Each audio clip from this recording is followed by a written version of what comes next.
This English baby, Rebecca Bruce, is very special. She belongs to the exclusive but steadily growing group of children who are conceived outside the womb, in the laboratory. Today, there are an estimated 700 so-called test tube babies. The first test tube baby, Louise Brown, was born 6 years ago after the pioneering work of Dr. Robert Edwards and Mr. Patrick Steptoe. Doctors around the world soon put into practice the methods perfected by increasing international research. In London, a team led by Mr. Ian Croft helped Joe and Stuart Smith achieve their dream of having children. Joe gave birth to 2 boys, Daniel and Christopher, 2 years ago.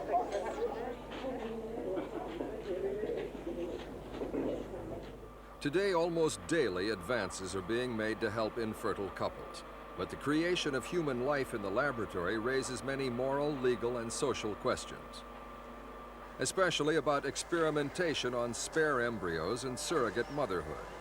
In Britain, after 2 years of consideration, an ethical committee named after chairperson Dame Mary Warnock has just delivered a report. The paper backs continued research, but will probably raise nearly as many questions as it answers. The Warnock report considered 3 main techniques. Artificial insemination by a donor, sometimes shortened to AID, is well known and has been used for years.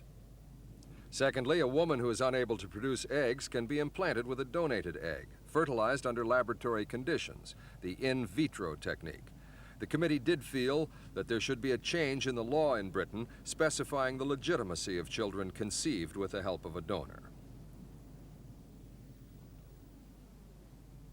Third, and for the committee the most complex problem, was the question of surrogate motherhood, when a mother rents her womb as an incubator for another couple's child. This happens when a woman can produce an egg but can't carry the embryo. Another woman carries the child through pregnancy for her. It's an issue causing controversy in Britain and the United States. National Center for Surrogate Parents. Mrs. Harriet Blankfeld runs one of the first commercial surrogate motherhood agencies.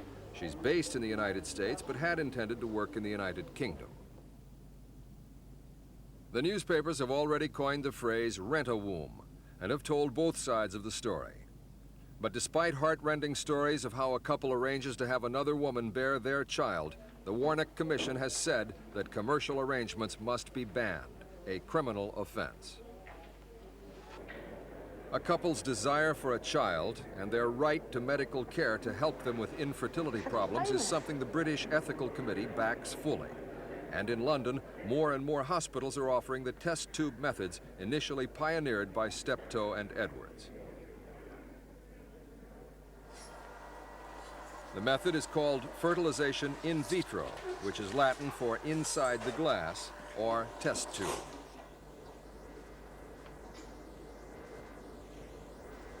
The test tube is in fact a small glass dish. It's in here that the female egg is fertilized by the male sperm, human life conceived in the laboratory.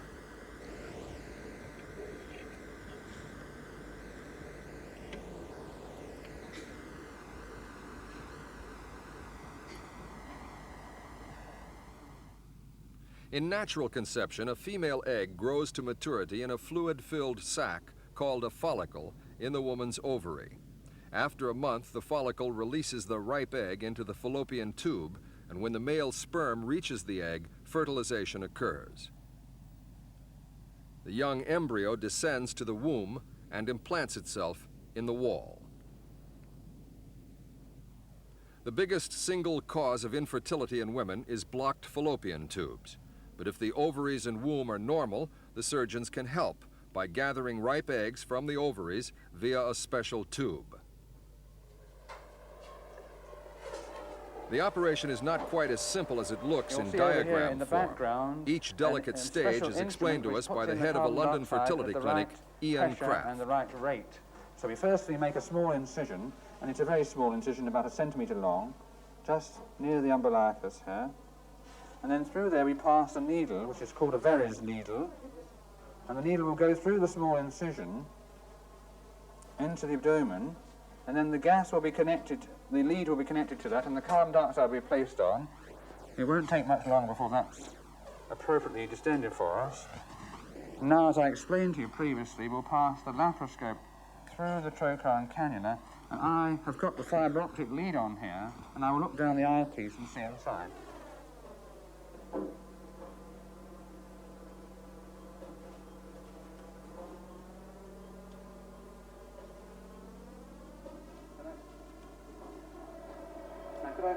The laparoscope provides a direct view into the ovaries.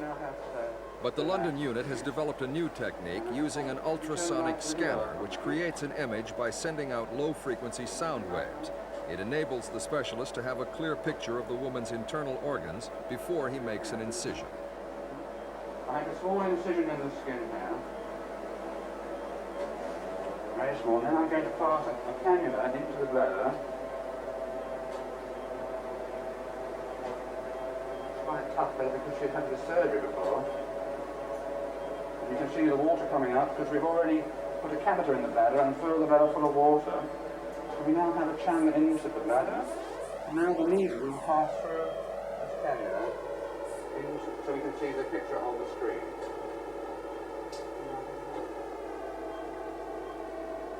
By referring to the screen, the hollow-ended needle can easily be directed towards the follicles, the sacs that might contain a female egg.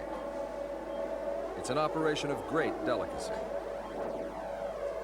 We've now got to try and direct the needle into the follicle in question.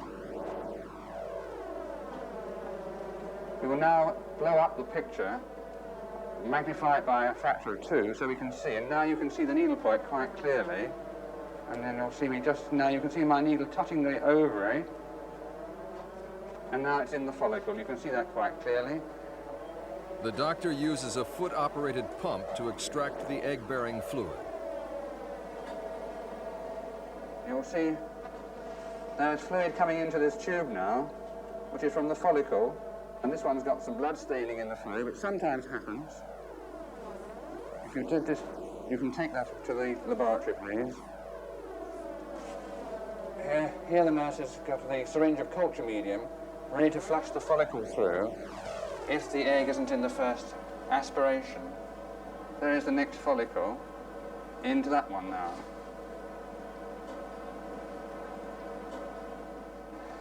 This tube contains a fluid from the follicle you saw aspirated on the ultrasound screen, and it measures about 8 millilitres, and that would be a mature follicle, and we will hope to find a mature egg in it. So it will be sent to the laboratory to the embryologist to try and find the egg.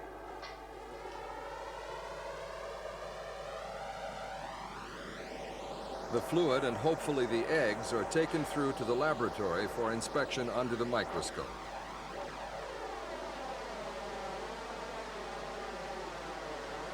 The news is good. There are eggs. More than the normal one egg can be produced with the use of fertility drugs.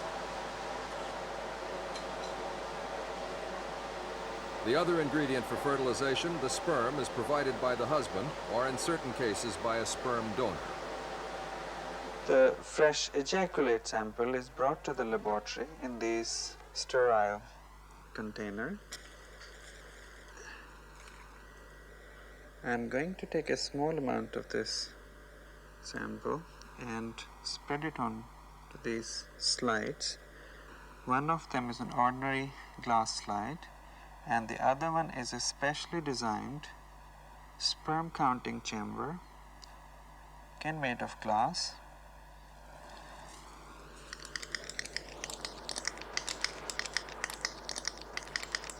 The sperm count is good. Now that's the final concentration of sperm cells in this ejaculate. This is one of the eggs we collected this morning, one of the 6 eggs. Having stayed in this tube for about 6 to 8 hours now, we think it's mature and ready to be inseminated. So what I'm going to do is to use this glass pipette and pick the egg up with a little bit of culture medium.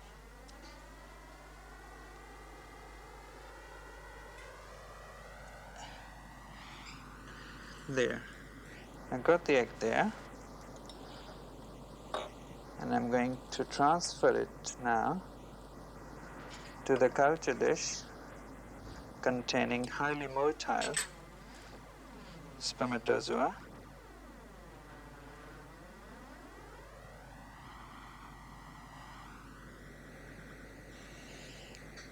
There. Okay, now this dish containing the sperm cells and the egg goes back into the incubator. Open this glass door and the next one and place the dish gently. Close the doors again.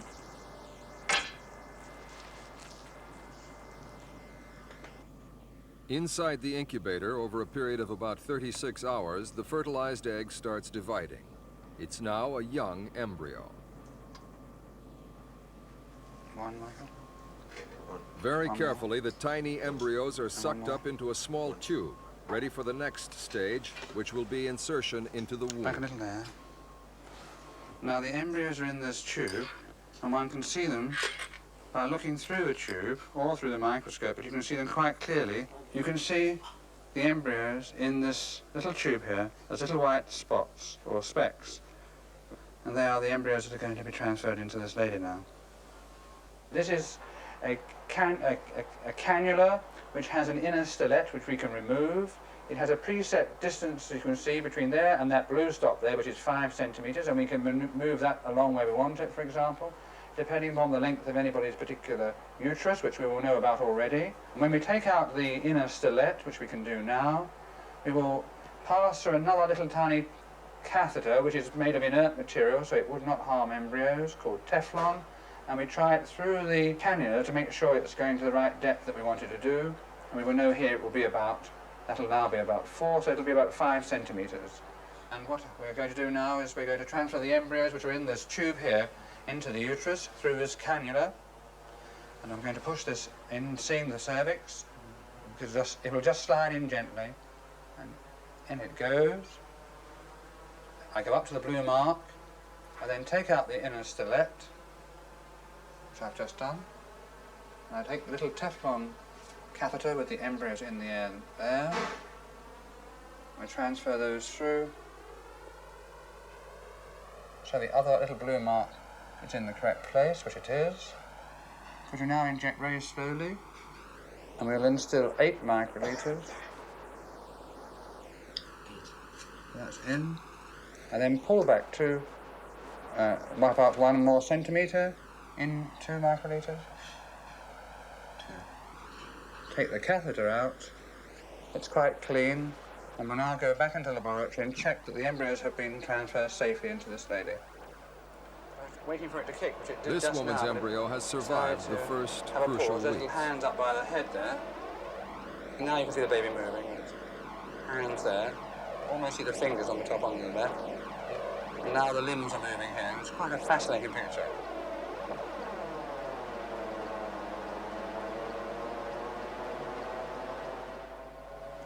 So that's concluded that, and we won't repeat the scan until about 30 weeks now, which will give us an idea that the growth rate of the baby would have been quite normal through the middle third of pregnancy.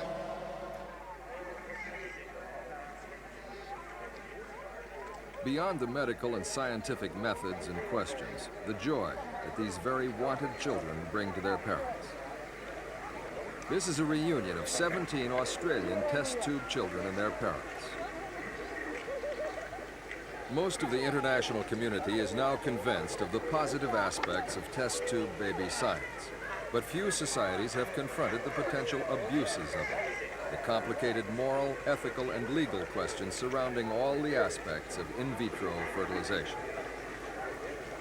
But the happiness that the new techniques bring to otherwise childless couples means that test tube babies, without a doubt, are here to stay.